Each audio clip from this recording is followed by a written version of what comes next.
Good morning. मैं श्रीमती उमा यादव, शासकीय उच्चतर माध्यमिक विद्यालय कन्नेवाड़ा बालोद से। आज हम ख्याति में गुप्त ख्याति के बारे में जानेंगे। कभी कभी प्रश्न में फर्म की ख्याति जो है वो स्पष्ट रूप से दिखाई नहीं देती है। ऐसी दशा में ख्याति पूंजी संरचना के माध्यम से या फिर लाभ विभाजन अनुपात के माध्यम से हम इस विधि का प्रयोग करते हैं और ख्याति की गणना करते हैं।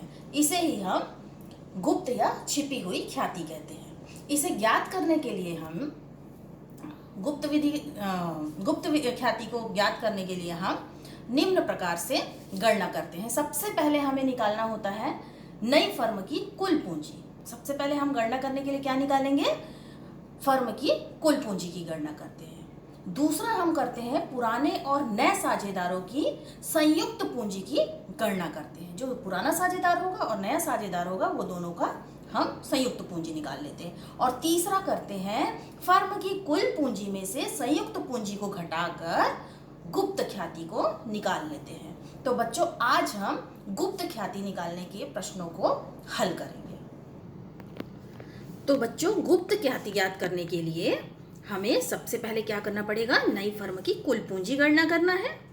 दूसरे में हमें क्या करना है? नए और पुराने साझेदारों की संयुक्त पूंजी की गणना करना है।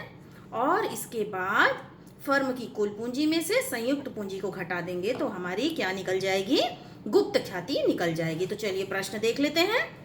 एक्स तथा वाई एक फर्म में क्रमशः रुपए 19,500 तथा 13,500 रुपए की पूंजी के साथ साझेदार है। वे Z को फर्म में 1/5 भाग के लिए साझेदार बनाते हैं। Z पूंजी के रूप में 12,000 लाएगा। गुप्त राशि की गणना कीजिए। दो साझेदार हैं, पुराने हैं X और Y। नया साझेदार कौन आ रहा है? Z। तो सबसे पहले मैंने क्या बताया? पहले हमको क्या करना है? कुल पूंजी की गणना करना है।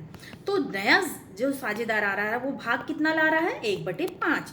नए साझेदार का भाग क्या है? 1/5। तो 1/5 भाग और कितना रुपए ला रहा है? 12,000 रुपए। तो हम एक जबकि जमा लेते हैं। 1/5 भाग के लिए कितना लाया? 12,000। इसलिए एक भाग के लिए तो हमारा कितना हो जाएगा? 12,000 गुणा 5/1 गुणा कर देंगे तो कितना आ गया? 60,000 रुपए। ये क्या निकला हमारा?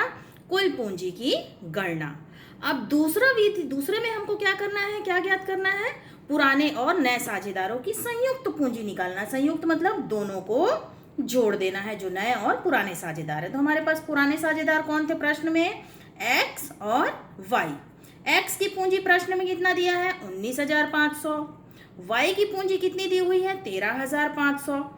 और Z जो है वो नया साझेदार है, वो कितना पूंजी लगाता है? 12,000 रुपए।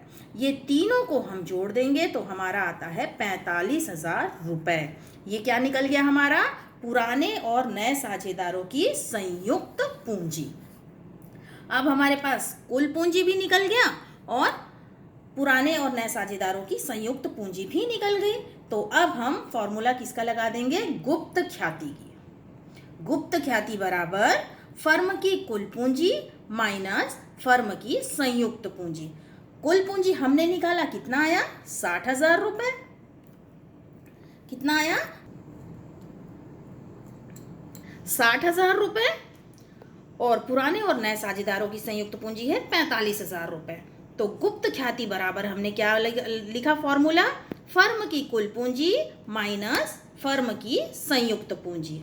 कुल पूंजी कितनी है? 60,000 निकला है और संयुक्त पूंजी कितनी निकली है? 45,000 निकला है। दोनों को माइनस कर देंगे तो हमारा आ जाएगा 15,000 रुपए। तो ये है हमारा गुप्त ख्याति की गणना। तो बच्चों, गुप्त ख्याति की गणना के द्वारा जो ख्याति की गणना करना है ये बहुत कम सवाल है बुक में और पूछा जाता है। ये ऑब्जेक्टिव में भी क्वेश्चन आता है। तो इस प्रकार से आप गुप्त ख्याति को पढ़ेंगे।